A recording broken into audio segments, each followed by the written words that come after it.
Although we were just a group of housewives, we were determined to become the biggest black market bosses in all of Mumbai. By hiding contraband in lunchboxes, we could deliver it to every corner of Mumbai within half an hour. Our meals were also quite tasty, so we quickly took over most of the Mumbai market. However, this caught the attention of the local gang boss, and soon a bloody storm was set into motion. At first, I worked every day making lunch deliveries to save enough money to immigrate to Germany. Customers only had to add 300 rupees, and I'd provide them with an extra service. This made our business extremely popular. But one day, I received a notice from the community stating that all commercial activities were banned within the neighborhood. If I wanted to continue my business, I'd have to find another place to operate. But my budget was a mere 10,000 rupees. In this area, even a small studio cost 70,000 rupees, and my ridiculous idea was immediately laughed off by the real estate agent. But this happened to be overheard by Shada, who immediately hopped into our car. She said she had an apartment available, and it could be rented to us for just 10,000 rupees. But there were two conditions. First, it was cash only, and second,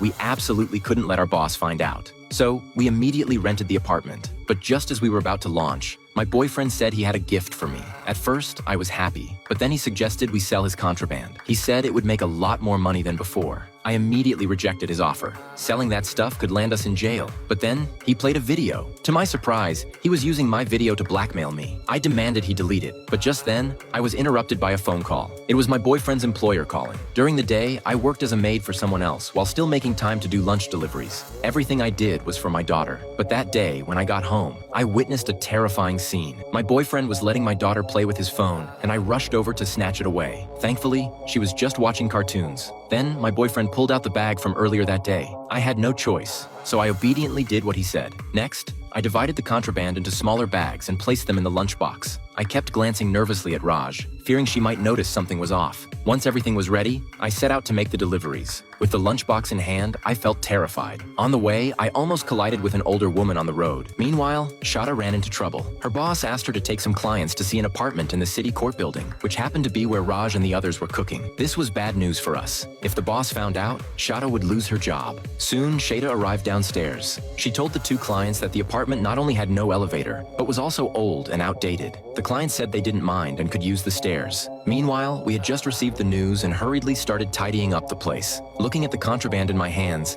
I quickly hid it somewhere. Just as we locked the door, we ran into Shada and the clients coming upstairs. Shada scanned the room and noticed a backpack strap. When she opened the cabinet, she discovered the contraband inside.